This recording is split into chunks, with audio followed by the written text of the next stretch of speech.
नमस्कार साथियों, एक बार फिर से गौरव ज्ञान धारा में आपका स्वागत है। उम्मीद करता हूँ सभी की तैयारी बहुत अच्छी चल रही होगी। तो हम आज, जैसा कि मैंने बताया था कि आप मुलाकात होगी जीन पियाजे के साथ, तो आज मैं हाजिर हूँ आपके सामने जीन पियाजे के साथ। और जीन पियाजे के इस सिद्धांत को बहुत ही इजी तरीके से इसके चारों चरण पढ़ेंगे और मेरे को पूरा विश्वास है कि ये 100% आपको याद हो जाएगा। तो न ज़्यादा न कम, पढ़े उतना जो करवा दे सिलेक्शन। शुरू करते हैं, ज़्यादा समय को व्यर्थ नहीं करेंगे और शुरू करते हैं। देखिए, जीन पियाजे बाल मनोविज्ञान में सबसे महत्वपूर्ण टॉपिक माना जाता है और इसको समझना बहुत ही भारी है, थोड़ा कठिन है। इसलिए मैं आपके सामने सरल बनाकर इसको लेकर आया हूं। तो जीन पियाजे कहाँ से बिलोंग करते थे? स्विट्जरलैंड से। देखो, पियाजे अगर अपन लिखने जाए ना, PIAGET, स्पेलिंग ये है, लेकिन पियाजेट नहीं कहते हैं, पियाजेट नहीं कहते हैं। नहीं, स्विट्जरलैंड को हम स्विट्जरलैंड बोलते हैं, नहीं बोलते स्विट्जरलैंड। जैसे नाइफ में के साइलेंट होता है, KNIF, नाइफ में के साइलेंट होता है, और पियाजे में यहाँ पर टी साइलेंट है, स्विट्जरलैंड में भी टी साइलेंट है। भाई यूं तो नहीं कहा आप कि गोडा दुखे डॉक्टर पाड़े जाओ तो के डॉक्टर साहब मारे कन्नी दुखे गणा, के कन्नी दुखे गणा, कन्नी कहीं वे के कन्नी कन्नी है नहीं मारे गोडा गोडा कन्नी। अरे भाई कन्नी कोनी क्या है, इसको नहीं बोलते हैं। अच्छा, नहीं बोलते हैं, नहीं बोलो तो बस कहीं बोलो तो, अरे नी मतलब घुटना। तो इस तरीके से उसको समझाया जाता है। तो यहाँ पर अपन को तो पता है कि के साइलेंट है, तो हम इसी तरीके से अपन जो है पढ़ते हैं इसको। और पियाजे जो है अपना स्विट्जरलैंड से बिलोंग करते थे। इन्होंने दिया संज्ञानात्मक सिद्धांत। यहाँ पर शब्दावलियां आएगी 2-3, जिसको मैंने यहाँ पर लिख रखा है आपके लिए। इन शब्दावलियों को हमें समझना बहुत ही जरूरी है। तो कुछ शब्दों को जानना जरूरी है, जैसे स्कीमा है। एक बार मैंने ऑफलाइन क्लास में एक जगह पढ़ा रहा था, तो वहाँ पर कुछ नए प्रतियोगी आए थे। मैंने बोला उन्हें कि अपन आज पढ़ेंगे, तो बताइए आप जानते हैं क्या स्कीमा क्या है? तो उसने पास में देखकर बोला कि सर लीला देवी। मैं क्यों लीला देवी की कर? तो क्या सर, इसकी माँ का नाम लीला देवी, इसकी माँ उसकी माँ? अरे भैया, इसकी माँ उसकी माँ ये नहीं है। यहाँ पर इसकी माँ जो है वो एक जीव विज्ञान का शब्द है। किसका शब्द है? जीव विज्ञान, बायोलॉजी, जीव विज्ञान का शब्द है, जिसका अर्थ यह होता है कि किसी भी क्रिया के समानांतर की जाने वाली मानसिक क्रिया, मानसिक क्रिया, किसी भी क्रिया के। मान लीजिए कि कहीं कोई व्यक्ति जा रहा है और किसी ने बिना बात के एक जो है थप्पड़ रसीद कर दी, तो अब वो उसकी मानसिक क्रिया बिना बात के किए, तो उसकी मानसिक क्रिया चलेगी कि मैं तुरंत इसको वापस रसीद दूं। तो वो मानसिक क्रिया है, तो वो उसकी क्या होगी? स्कीमा, तुरंत ही आया उसके अंदर। यहां पर पियाजे ने क्या किया है, अपने 3 पक्ष जो होते हैं उसमें भावात्मक, क्रियात्मक और ज्ञानात्मक, तो उनमें से ज्ञानात्मक पे सबसे ज्यादा जोर दिया है अपने पियाजे ने। ज्ञानात्मक पर सबसे ज्यादा जोर दिया है। ये प्रश्न पूछा जा सकता है कि 3 पक्षों में से सबसे ज्यादा जोर किस पर दिया है? चौथा ऑप्शन हो जाएगा, कोई नहीं। तो आपको ध्यान में रखना है कि सबसे ज्यादा जो जोर दिया है वो ज्ञानात्मक पक्ष पर दिया है। ये मैंने आपको बिल्कुल ही सरल तरीके से ये परिभाषा यहाँ पर लिख कर दी है कि किसी भी क्रिया के समानांतर की जाने वाली मानसिक क्रिया। ये बिल्कुल सरल तरीका है इसको समझने के लिए। अगर इसका भारी तरीका भी देखें तो मानसिक वह मानसिक स्थिति या वह मन की वह स्थिति जिसके अंदर किसी भी ज्ञान को संगठित और व्याख्यायित किया जाता है। अब इसको पढ़ने जाओगे तो थोड़ा क्या है, कठिन पड़ेगा। किसी भी ज्ञान को व्याख्यायित और संगठित किया जाता है, या सूचनाओं को व्याख्यायित या संगठित किया जाता है, इस तरीके से कंफ्यूज हो जाओ। अपन को क्या है, समझना है। यहाँ पर स्कीमा आ जाता है, तो स्कीमा किससे संबंधित है? अपने संज्ञानात्मक सिद्धांत से संबंधित है और पियाजे से संबंधित है। अब स्कीमा भी 2 तरह की होती है। एक तो होती है सरल स्कीमा, एक होती है जटिल स्कीमा। देखिए, सरल और जटिल कैसे होती है। सरल स्कीमा में, जैसा नाम है, बिल्कुल सरल सी अवधारणाएं जो होती है वो समझनी होती है। जैसे मोटरसाइकिल चल रही है, या फिर वीडियो शूट हो रहा है, या कहीं क्लास चल रही है, या कोई भी जो सरल है, पानी पिया जाता है, खाना खाया जाता है, बिल्कुल सरल तरीके से समझा जाता है, उसको कहा जाता है सरल स्कीमा। जो मानसिक स्थिति बिल्कुल सरल होती है, जल्दी से समझ में आ जाए, सरल। जटिल स्कीमा में इसमें थोड़ी जटिलता होती है, जहां पर दिमाग को जोर लगाना पड़ता है। जैसे अंतरिक्ष का निर्माण कैसे हुआ। अब अंतरिक्ष का निर्माण कैसे हुआ अगर देखने जाए तो बहुत ही जटिल प्रक्रिया है। या फिर हमारे खाने का पाचन कैसे होता है, पाचन तंत्र कैसे काम करता है, ये चीजें आ जाएगी, तब क्या हो जाएगा, थोड़ी सी जटिलता हो जाएगी। क्योंकि एक एक चीज को पढ़ना पड़ेगा, एक एक चीज को जानना पड़ेगा, तो इसलिए ये सरल और जटिल। अब इनकी प्रक्रियाएं देखें तो इसकी दो तरह की प्रक्रियाएं भी होती है, लेकिन क्या होगा कि ये मैंने आपको बताया पहले भी, न ज्यादा न कम। तो हमको परीक्षा का स्तर पकड़ के चलना है। मैं देखता हूं कई जगह कि बहुत ही ज्यादा या तो बता दिया जाता है, तो उसमें क्या होता है कि अपन थोड़े से डिमोरलाइज हो जाते हैं, और उसमें क्या हो जाता है कि जहाँ कहीं ना कहीं हमारी जो तैयारी चल रही होती है वो उसमें थोड़े से डिस्टर्ब हो जाते हैं, या फिर कम बताते हैं तो फिर परीक्षा में क्वेश्चन निकल जाते हैं। तो वो भी नहीं करना है हमें। अब मैं आपको बता तो देता हूँ कि इसकी दो प्रक्रिया होती है, एक तो होता है आत्मसातीकरण और एक होता है समायोजन। लेकिन इसको डिटेल में जो है मैं यहाँ पर नहीं बताऊंगा, क्योंकि मुझे लगता है कि यह जो अपने परीक्षा के स्तर के अनुकूल नहीं है। तो यहाँ पर स्कीमा को अपन यहीं विराम देते हैं और यहाँ चलते हैं अपन संज्ञान की ओर। एक शब्द आया है संज्ञान, कि संज्ञान क्या है। संज्ञानात्मक सिद्धांत है ना अपना भी, संज्ञानात्मक सिद्धांत है। तो यहाँ पर एक शब्द आया है कि संज्ञान क्या है। संज्ञान मन के अंदर जानने की प्रक्रिया, मन के अंदर किसी चीज को जानने की जो प्रक्रिया चलती है उसे संज्ञान कहा जाता है। बिल्कुल सरल तरीके से और कुछ शब्दों में ही लाया हूं मैं, बिल्कुल कम, ताकि आपको जल्दी से समझ में आ जाए। अब संज्ञान को आप ऐसे भी कह सकते हो किसी चीज पर, जैसे कई नोटिस भी देते हैं, कई अधिकारी को अपन एप्लीकेशन भी लिखते हैं, कई जगह उनके मामला जो है संज्ञान में लेने को कहते हैं। तो उसमें क्या होता है, ध्यान देना, विवेचना करना, चर्चा करना, या वर्गीकरण करना, या उस पर व्याख्या करना, या उसके ऊपर तर्क करना, वितर्क करना, ये सारी चीजें जो आती है वो संज्ञान के अंदर आती है। कुल मिलाकर इस पर ध्यान देना ही होता है। और उद्दीपन अनुक्रिया भी इसको कह सकते हैं। स्टिमुलस रेस्पॉन्स आगे आएगी, अधिगम के टॉपिक, नेक्स्ट टॉपिक अधिगम ही डालेंगे, अधिगम के अंदर आएगा, उसमें बताएंगे आपको स्टिमुलस रेस्पॉन्स या उद्दीपन अनुक्रिया क्या होती है। तो संज्ञानात्मक सिद्धांत पढ़ रहे हैं और संज्ञान आप अच्छी तरीके से समझ गए होंगे। अब समझते हैं कि संक्रिया क्या है। एक शब्द आएगा, दो तीन शब्द क्या है कि समझने जरूरी है अगर पियाजे को पढ़ रहे हैं, फिर इसके अपन आ जाएंगे चरणों पर आ जाएंगे। तो संक्रिया क्या है, ये का ये सेम इंसिडेंट में बताता हूँ। एक बार हुआ, मैंने कहा संक्रिया क्या है, कैसा संक्रियो तो लारे बैठो है। अरे यार, मारवाड़ियों की हमारी यही तो है कि हम नाम बिगाड़ देते हैं, और किसी का नाम शंकर था तो कैसा संक्रियो तो लारे बैठो। संक्रियो वो संक्रिया नहीं है, यहाँ पर है अपने संक्रिया। संक्रिया जो है डेटा प्रोसेसिंग, एक तरह से कह सकते हो आप। क्या कह सकते हो, डेटा प्रोसेसिंग। लेकिन इस डेटा प्रोसेसिंग के अंदर निर्देश या नियम होता है, या तो कोई निर्देश होंगे या कोई नियम होते हैं, और उस निर्देश या नियम के अनुसार जो डेटा प्रोसेसिंग होती है और उसका परिणाम निकलकर सामने आता है, उसे कहा जाता है संक्रिया। संक्रिया, ठीक है ना, समझ गए। तो अब अपन चलेंगे पियाजे के दिए हुए चरणों की तरफ। विकास के स्तर जो जीन पियाजे के संज्ञानात्मक विकास के सिद्धांत में दिए गए हैं, उसमें से सबसे पहला जो अपना आता है वो है, उसके अलग अलग नाम पहले तो देख लेना कि इन इन नामों से आ सकते हैं, तो आप वहां कंफ्यूज नहीं हो और आपका प्रश्न सही हो जाए। तो उसमें से सबसे पहला है संवेदी गामक अवस्था। संवेदी गामक अवस्था, अभी इनको मैं बताऊंगा पूरी अच्छी तरीके से आपको। इंद्रियानुगतिक अवस्था, संवेदी गामक अवस्था, इंद्रियानुगतिक अवस्था, और संवेदी पेशीय अवस्था। संवेदी पेशीय अवस्था, यह अवस्था, इसका टाइम पीरियड भी पूछा जाता है, और इसमें क्या क्या लक्षण होते हैं इसके, और इसके अंदर बच्चा क्या क्या करता है, उससे प्रश्न बनते हैं। और यह जो टाइम पीरियड होता है वो 0 से 2 वर्ष। बहुत इंपॉर्टेंट टॉपिक है पियाजे का जो संज्ञानात्मक विकास का सिद्धांत, बहुत इंपॉर्टेंट टॉपिक है। लेकिन उससे पहले एक बात कह दूं कि चैनल को सब्सक्राइब कर लीजिए। किसी तरीके से कोई भी हानि नहीं, सिर्फ फायदा ही फायदा है। आप आने वाले समय में आप खुद देखेंगे कि हाँ, इस सब्सक्राइब करना हमारा जो है एक बहुत ही अच्छा कदम था। मैं गया एक कल ई मित्र में किसी काम से गया, तो एक भाई साहब बैठे बैठे यूट्यूब पर ब्राउज कर रहे थे, ऊपर चला रहे वीडियो, जितने में मेरा वीडियो वहाँ से उनके सामने से निकला। तो मैंने कहा कि भाई साहब आप यहाँ पे कोई फॉर्म भरने आए हो? तो क्या, हाँ सर मैं फॉर्म भराने आया हो। कि मैं तो फॉर्म भराने आया हो, तो मैं पास स्टेटस चेक कराने आया हो कि मैं रीट फॉर्म भरी हो।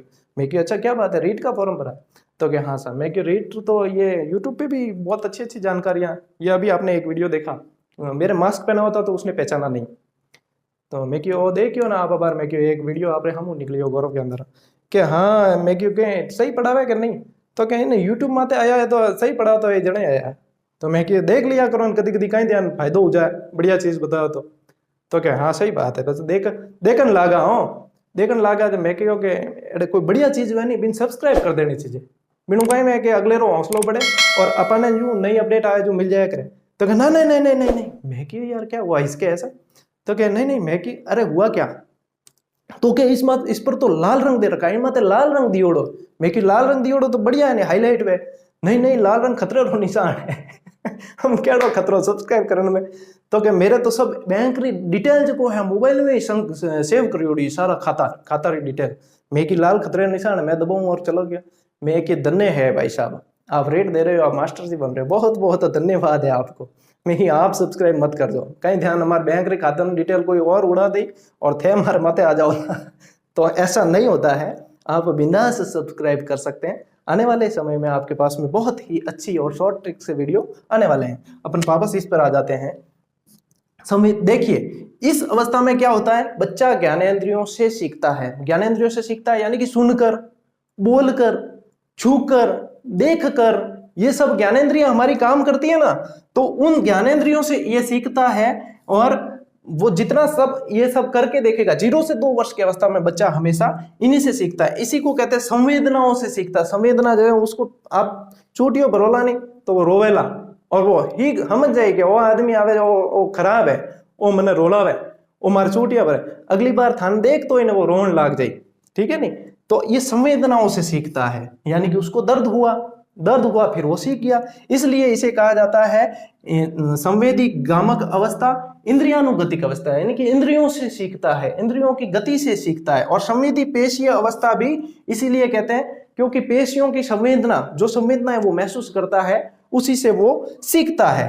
और इस क्रिया इसमें क्या होता है, विचार क्रियाओं द्वारा गठित होता है, यानी कि वो करके सीखता है, विचार उसके जो विचार होते हैं वो करके सीखता है। अपन उदाहरण पर आते हैं, मैं बताता हूं आपको। संवेदी पेशीय कार्य दिखाता है, संवेदी पेशीय कार्य कैसे, जहां पे उसकी संवेदनाएं होगी और उसकी मांसपेशियां जो वो काम करेगी। कैसे, मान लीजिए कि बच्चे को अपने हाथ में एक कटोरी दे दी या उसके हाथ में बर्तन आ गया, तो वो क्या करेगा, उसको जमीन पर गिरा गिरा के बजाएगा, टाप टाप टाप टाप टाप, ये तो बजाएला मा तो खजेला, ठीक है नहीं। अब वो कटोरी की आवाज से परिचित हो गया है, यानी कि वो सीख गया है कि ये कटोरी है, इससे मैं खेलता हूं।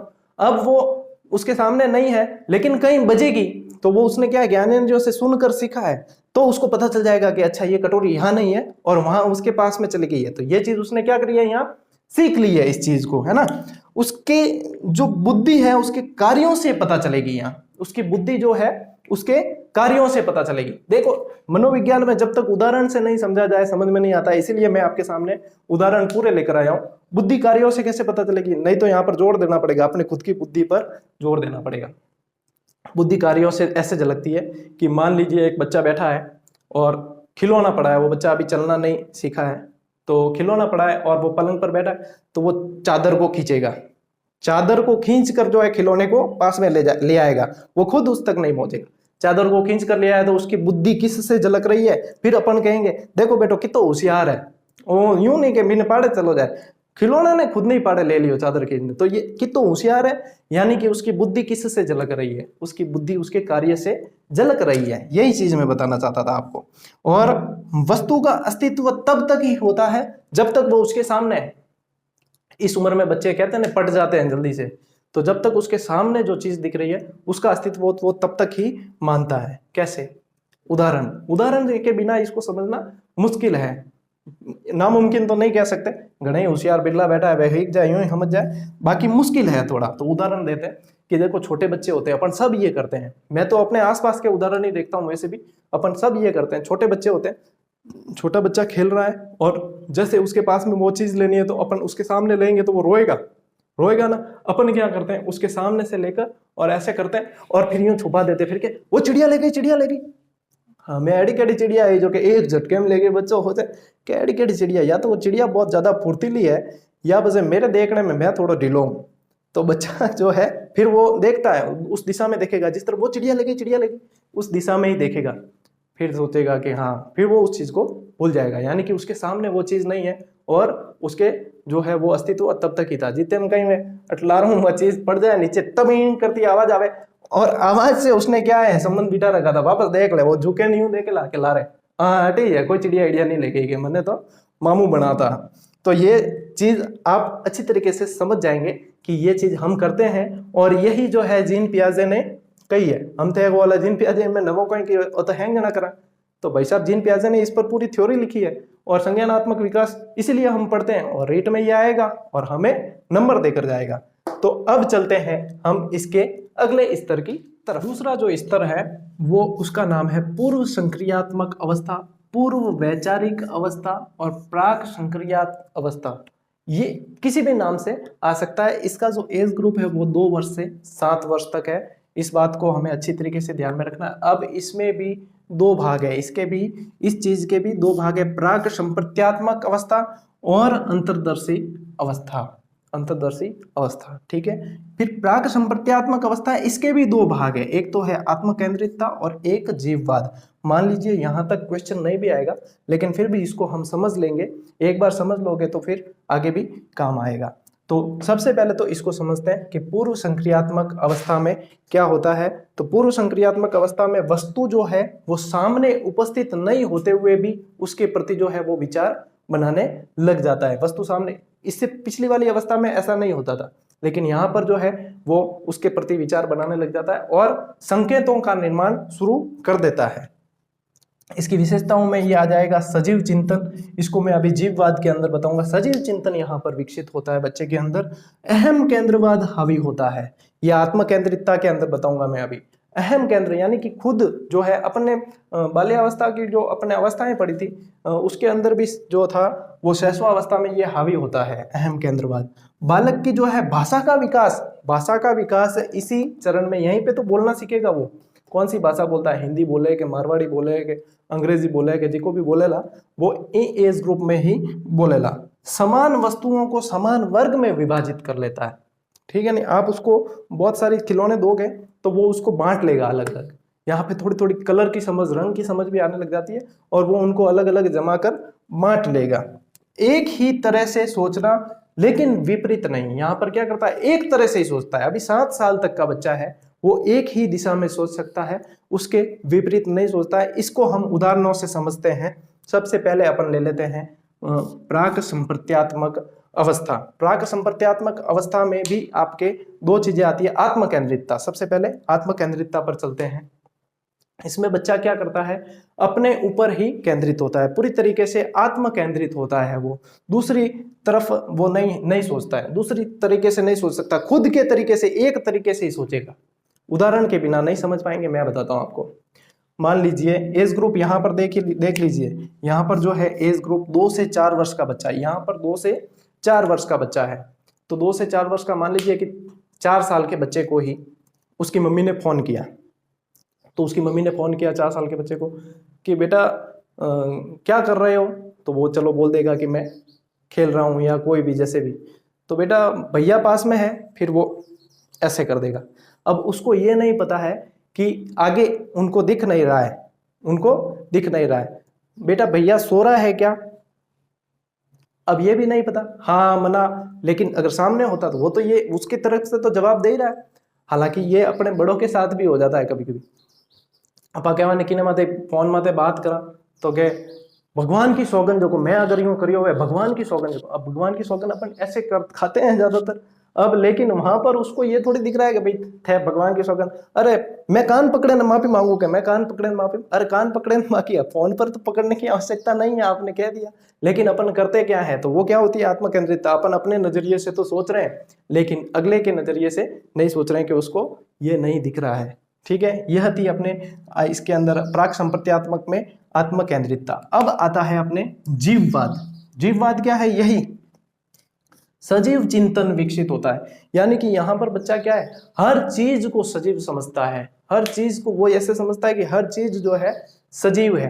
कैसे समझेगा कि मान लीजिए अपन ये बहुत करते हैं, अपन, मैं पूरे आपको उदाहरण अपने आसपास के बताऊंगा कि अपन कोई टाबर है, अपने कोई बच्चा है, अपन टाबर कटी खेलतो खेलतो पड़गो, हेठो पड़गो, तो अब कहीं करेला वो रोवेला, बुमाड़दा रोवेला, और रोने लागो तो अपन चुप करावला कि अरे अरे अरे कीड़ी मर गई कि यहाँ पे से कहाँ आपे के जमीन लगा दी तारे कि दरवाजो लगा दियो, और पे से आपा बिन मारला, किने मारला, दीवार ने मारला, दरवाजा ने मारला या जमीन ने मारला, और देख इसको मार दिया।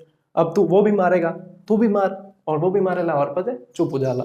तो ये क्या है, अब उसको सजीव मान के ही समझा है कि इसने लगा दी, तो यह सजीव मान के ही समझा है। और यही क्या है, अपना जीववाद कहता है। बच्चा यदि यह कहे पेड़ से पत्ता टूट के गिरता है ना, बच्चा यदि यह कहे कि इस पेड़ ने तो अपने पत्ते को तोड़ दिया और तोड़कर जो है मारकर नीचे फेंक दिया और इसकी वजह से इसकी क्या हो गई, मौत हो गई, तो यह भी क्या है, जीववाद है। वो बच्चा यहाँ पर क्या समझता है, इसको पूरी तरीके से सजीव मानकर चलता है। बढ़ते हैं अंतर्दर्शी अवस्था की ओर। अंतर्दर्शी में क्या होता है कि बच्चे के अंदर प्रारंभिक तर्क शक्ति आ जाती है, पूर्ण रूप से नहीं, प्रारंभिक तर्क शक्ति आ जाती है। 4 से 7 वर्ष का होता है, प्रारंभिक तर्क शक्ति आ जाती है। इस अवस्था में वो अपनी उम्र के हिसाब से सब कुछ जानता है, लेकिन क्यों जानता है, कहाँ इसका प्रयोग होगा, कैसे जानता है, इस सब से वो अनभिज्ञ होता है, ये सब उसे नहीं पता होता। जैसे उसको जोड़ बाकी आती है, ठीक है, जोड़ बाकी गुणा भाग सीख लिया, लेकिन इसका भविष्य में क्या प्रयोग होगा, इसका भविष्य में क्या उपयोग है, वो इस बात से अनजान रहता है। तो वो अपनी क्या आती है, अंतर्दर्शी अवस्था। और यही पूरी तरीके से आपकी क्या आ गई, दूसरी अवस्था इसमें पूरी तरीके से आपके सामने आ चुकी है। यहां पर एक चीज ये ध्यान देना, सम प्रत्यय का निर्माण। अब ऐसे क्लिष्ट शब्द आते हैं कभी कभी, अब सम प्रत्यय अगर मैं अपन इसी तरीके से याद करके चले तो अपन को याद नहीं होगा। तो मैं आपको इसका कभी कभी क्या है कि अंग्रेजी को भी तवज्जो देनी चाहिए, मैं इसका अंग्रेजी शब्द बता देता हूं, कंसेप्ट। कंसेप्ट बनाता है सम प्रत्यय। अब कंसेप्ट कहते ही ज्यादातर के समझ में आ जाएगा कि हाँ यहाँ पर जो है वो कंसेप्ट बनाएगा, कंसेप्ट बना के जो है वो समझ जाएगा। तो ये चीजें ध्यान में रखनी है, और इनमें से कोई भी चीज आती है तो वो अपने किसके अंदर आ जाएगी, दूसरी अवस्था, प्राक संक्रियात्मक अवस्था, पूर्व वैचारिक अवस्था या प्राक संक्रियात्मक अवस्था। अब चलते हैं अपन तीसरे स्तर की तरफ। अपना जो चरण है वो है मूर्त संक्रियात्मक अवस्था, जिसे वैचारिक अवस्था भी कहते हैं। इससे पहले पूर्व वैचारिक थी, तो ये वैचारिक और स्थूल व्यवहारात्मक अवस्था भी कहते हैं। और टाइम पीरियड इसका होता है 7 से 11। ये जरूर ध्यान में रखना, इनके जो वर्ष है, सबसे पहला था 0 से 2, जन्म से 2 वर्ष, फिर 2 से 7 और 7 से 11, अगला आ जाएगा 11 से अधिक। इसमें देखिए क्या होता है, वस्तु को प्रत्यक्ष रूप से देखकर विचार निर्मित करता है। प्रत्यक्ष रूप से देखेगा, जब प्रत्यक्ष यानी आंख के सामने प्रत्यक्ष रूप से देखेगा तो ही विचार निर्मित होंगे, ठीक है ना। इसीलिए इसको क्या है, स्थूल व्यवहारात्मक सिद्धांत भी कहते हैं। प्रत्यक्ष रूप से देखने पर, जैसे कि मान लीजिए कि आप उसे उदाहरण दे रहे हैं किन्हीं 2 ठोस वस्तुओं का, कि एक वर्ग होता है, एक आयत होता है, और उनमें आप बता देंगे कि उसके नियम सारे बता देंगे कि वर्ग जो है चारों भुजाएं बराबर होती है और आयत की 2 आमने सामने की, तो वो इतने अच्छी तरीके से नहीं समझ पाएगा। जबकि उसे क्या है, अपन दे देंगे सामग्री बताकर, ठीक है ना, कोई क्यूब लाकर दे देंगे और एक माचिस की डिब्बी लाकर दे देंगे, वो समझ जाएगा कि अच्छा ये आयताकार है और ये वर्गाकार है। इसीलिए तो प्रारंभिक जो शिक्षाएं होती है उसमें प्राथमिक कक्षाओं में टीएलएम का निर्माण किया जाता है। मैं भी करता हूं, और टीएलएम से मैं देखता भी हूं कि बच्चे बहुत ही जल्दी और इजीली सीख जाते हैं। तो वो इस कारण सीख जाते हैं क्योंकि यहाँ पर उन्हें क्या है कि देख कर विचार निर्मित कर देते हैं। अब यहाँ पर 2 वस्तुओं में अंतर करना सीख जाते हैं, 2 में अंतर करना सीख जाएंगे, तुलना करना सीख जाएंगे, गणना करना सीख जाएंगे, और पलटकर सोचना यानी कि व्युत्क्रम, पलटकर सोचना भी वो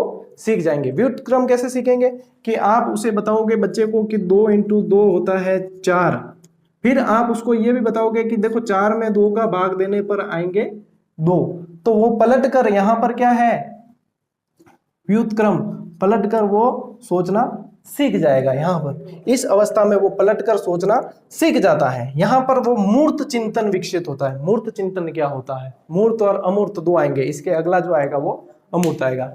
मूर्त में ये होता है कि वो देखकर उसकी जो है कल्पना शक्ति पर आधारित होगा, किसी बिंब पर आधारित होगा, कल्पना शक्ति पर आधारित होगा, वो उसको मूर्त रूप, एक तरीके से मान लीजिए अपन किसी की मूर्ति बना लेते हैं दिमाग के अंदर, वो उसका मूर्त रूप है। इसमें बच्चा क्या है कि इसमें काल्पनिक होता है, बच्चा काल्पनिक कल्पनाएं करता, सोचता है। तो काल्पनिक कैसे होता है कि जैसे सुपर हीरो बना दिया आपने इसको, हाथ कोई अंगुलियों को सुपर हीरो बना दिया, एक कोई लकड़ी का टुकड़ा मिल गया उसे, तो उसे वो जो है ट्रक की तरह चलाने लगा, गाड़ी की तरह चलाने लगा, घूम करे नहीं, बस वो चलाने लग गया। एक ऐड भी आवती पहला बीच में, वो बच्चों जो को है गाड़ी सब जगह चलाता उन पर कह दो, बिन पापा कहता कि बेटा की करता है, तो की करा पापा, पेट्रोल खत्म ही नहीं होता है। हाँ, हमें कहीं सिस्टम है, हमें तो भाई साहब अक्कड़ बक्कड़ बम्बे बोर्ड, डीजल 90, पेट्रोल 100। तो अब तो क्या है, खत्म क्या नहीं होता है, अब तो क्या बढ़ता ही नहीं है, खत्म कहाँ से होगा। तो वहां पर ये क्या करता है, मूर्त चिंतन, समझ गए होंगे, मेरे हिसाब से ये आपके अच्छी तरीके से समझ में आ गया। यहाँ पर कम अहम केंद्रित और अधिक सामाजिकृत, समाज सेवा ज्यादा करता है, दूसरों की भलाई ज्यादा करेगा। अहम केंद्रित यानी खुद का भला कम देखेगा। मान लीजिए कि आपके पड़ोस वाली आंटी जी कोई अपने घर पर आई और अपने घर पे रहता है, छोटा बच्चा है। पड़ोस वाली आंटी जी आए के भाभी जी आप टमाटर है कि मेरे तो आज टमाटर है को नहीं, मेरे टमाटर खत्म होगा। तो भाभी जी तो कहे नहीं मैं तो टमाटर लाया ही को नहीं और मेरे खुद ही टमाटर है को नहीं, जितने में बच्चों जो है फ्रिज में हूँ काट लान दे देख लो है जितना था 4-5 सब दे दे। मम्मी यूं देखे अरे छोरा गजब करियो रे पे क्या अरे मैंने ध्यान को नहीं हुआ था पाए पड़िया मैं ध्यान ही कौन पड़ियो। हम बे आंटी जी तो बढ़िया मजा होगा लेने गया हम ला रहे हूँ बेचारे कहीं वेला समझ गया, ठीक है ना। तो यहाँ पर बच्चा क्या होता है सामाजिक समाज सेवा कर लेता है और घर पे भले खुद इसके लिए बलिदान देना पड़े मार खानी पड़े तो भी कर लेता है। यहाँ पर ये चीज आती है। तार्किक चिंतन जो है विकसित होता है। तार्किक चिंतन टमाटर दे दिए, अब वो तर्क भी कर सकता है कि मम्मी पड़े थे अंदर, आपने झूठ बोला, झूठ नहीं बोलना चाहिए, पड़े थे इसलिए मैंने दे दिए। तो यहाँ पर तर्क जो है तार्किक चिंतन सोचने लगेगा, अगर बोलेगा नहीं तो कि पड़े थे और मेरे को मना क्यों किया और ऐसे और ऐसे और सोचने लगेगा। दिमाग में उसके फिर क्या होगी संक्रिया होगी दिमाग में डेटा प्रोसेसिंग कि अच्छा आंटी जी आती है तो उनको टमाटर देने से मना करना है या जो भी करना है उसके क्या चलेगा डेटा प्रोसेसिंग। और उसका क्या है मम्मी ने क्या निर्देश दिए हैं क्या नियम बताए उसके अनुसार परिणाम निकलेगा कि परिणाम अगर मैंने दिए तो अपनी हो जाएगी कुटाई, इसलिए अपन को देने नहीं है। तो ये यहाँ पर क्या चलेगी उसके दिमाग में संक्रिया चलेगी। वस्तुओं को उप वर्गों में बांटना यहाँ पर सीख जाता है। पिछले में अपन ने देखा कि वो वर्गों में बांटना सीख जाता है और यहाँ पर क्या है उप वर्गों में भी बांटना उसके और अंदर जो है भेद करना, यानी कि अब क्या है दिमाग विकसित होता जा रहा है तो उप वर्गों में बांटना भी सीख जाएगा। और यही अपनी क्या कहलाती है मूर्त संक्रियात्मक अवस्था या वैचारिक अवस्था। ये हो गए आपके 3।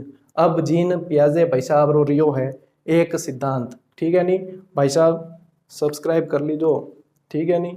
और गर्मी भी बहुत है देखो पसीने पसीने हो रहा, पर तो भी आप लोगों की तपस्या है ये, इस तपस्या का परिणाम निकलना चाहिए। और आपको यदि स्वर्ग की प्राप्ति करनी है स्वर्ग लेना है तो इस समय अब आपकी कठिन परीक्षा चल रही है, मरना पड़ेगा, यानी कि इतनी मेहनत करनी पड़ेगी कि मरे बिना स्वर्ग प्राप्त नहीं होता, मरे बिना स्वर्ग प्राप्त नहीं होता। खामोशी से इतनी तैयारी कीजिए कि आपकी सफलता शोर मचा दे। एक दो लाइनें आपके लिए कहना चाहूंगा कि खामोश रहता हूं लेकिन असली खामोशी अभी बाकी है, खामोश रहता हूं लेकिन असली खामोशी अभी बाकी है। कलम की ताकत में डूबने की मदहोशी अभी बाकी है। न जी कभी भी जिंदगी क्रांतिकारी की तरह, न जी कभी भी जिंदगी क्रांतिकारी की तरह, फिर भी दिल में तमन्ना है सरफरोशी अभी बाकी है, फिर भी दिल में तमन्ना है सरफरोशी अभी बाकी है। तो मेहनत कीजिए, जी लगा के स्वर्ग पाना है तो मरना पड़ेगा, इस बात को लिख लेना कहीं। और एक चीज और लिख लेना, जो किताबें पढ़ते हो वहां पर मैंने भी लिखी थी और यह आपको प्रेरणा देगी। मैं बेरोजगार हूं, यह चीज लिख लेना कहीं, पन्ना खोलते ही दिखे ना वहां लिखना, इस डब्बे को मिटाना है, इस डब्बे को मिटाना है। ये जब ठान लोगे, ये जब मान लोगे तो कोई ऐसी चीज नहीं है, कोई ऐसी मंजिल नहीं है जो हमसे दूर रह जाए। जख मारकर मंजिल को हमारे पास आना ही पड़ेगा। तो इस डब्बे को मिटाना है, इसको लिख लेना कहीं, ठीक है। अब चलते हैं चौथा अपना जो है वो है औपचारिक संक्रियात्मक अवस्था या अमूर्त वैचारिक अवस्था। क्योंकि इससे पिछली जो अपनी मूर्त थी तो अब आ जाएगी अपने अमूर्त, और ये होती है 11 वर्ष से अधिक। यहाँ पर अब पूरी तरीके से विकसित होगा, यानी कि अपने पीछे जितने भी तीनों चरण में जो चीजें देखी जो अधूरी रह गई थी, यहाँ पर सब कुछ वो जो है पूर्ण होने लगेगी। सबसे पहला आपने आता है जैसे कि संज्ञानात्मक विकास की यह अंतिम अवस्था है, ठीक है। 4 अवस्थाएं बताई। अमूर्त चिंतन विकसित होता है यहाँ पर उसमें मूर्त चिंतन था, अमूर्त चिंतन में क्या होता है तर्क शक्ति विकसित हो जाती है। वो जो है अब कल्पना ज्यादा नहीं करेगा, अब जो है वो प्रैक्टिकल पे आएगा, प्रैक्टिकल और उस पर चिंतन मनन के द्वारा वो सब रिजल्ट तक पहुंचेगा। तर्क वितर्क की योग्यता का यहाँ पूर्ण विकास हो जाता है, पूर्ण रूप से तर्क और वितर्क की योग्यता उसके अंदर विकसित हो जाती है। सम प्रत्यय निर्माण का पूर्ण विकास, यहाँ पर आते आते जो है पूर्ण तरीके से कॉन्सेप्ट बनाना सब पूरी अच्छी तरीके से यहाँ पर सीख जाता है। जटिल कार्यों के अंदर रुचि लेता है, यहाँ पर सरल काम यहाँ पर पसंद नहीं आते हैं इस एज में इसको, यहाँ पर तो क्या है, कुछ भारी करने को चाहिए। अब यहाँ पर क्या सोचता है, मैं बच्चा थोड़ी हूँ। अब उसको क्या है, जटिल कार्य, जटिल कार्यों को सुलझाने के लिए वो प्रयत्न करता है। यहाँ पर बहुआयामी होता है, यानी बहुत सारे आयाम, बहुत सारी दिशाओं से सोचता है, एक तरीके से नहीं सोचेगा, बहुत सारे तरीकों से वो सोचता है। क्यों? क्योंकि यहाँ पर उसका वैज्ञानिक दृष्टिकोण विकसित हो जाता है। वो वैज्ञानिक दृष्टिकोण से सोचने लगता है कि यह चीज बनी तो क्यों बनी, कैसे बनी, इसका क्या कारण है, इसको बनाना क्यों पड़ा। तो उन सभी तरीकों से यहाँ पर सोचता है, वैज्ञानिक दृष्टिकोण से सोचता है। जैसे कि उसको एक फॉर्मूला दे दिया कि A is equal to B और B is equal to C, तो वह इसके निष्कर्ष तक पहुंच जाएगा, क्योंकि यहाँ पर वैज्ञानिक दृष्टिकोण है और मानसिक रूप से वो यहाँ पर, संज्ञानात्मक रूप से वो यहाँ पर पूर्ण तरीके से विकसित हो जाता है। अगला जो अपना है टॉपिक, वो जल्दी मैं लेकर आपके पास में आऊंगा, लेकिन जो रीट की तैयारी कर रहे हैं उन तक ये वीडियो जरूर पहुंचा दे और मेरे साथ बने रहे। और मैं आपके सामने सारे टॉपिक्स इसी तरीके से, सरल तरीकों से और शॉर्ट ट्रिक्स के साथ में लेकर आ रहा हूं। तब तक के लिए राम राम।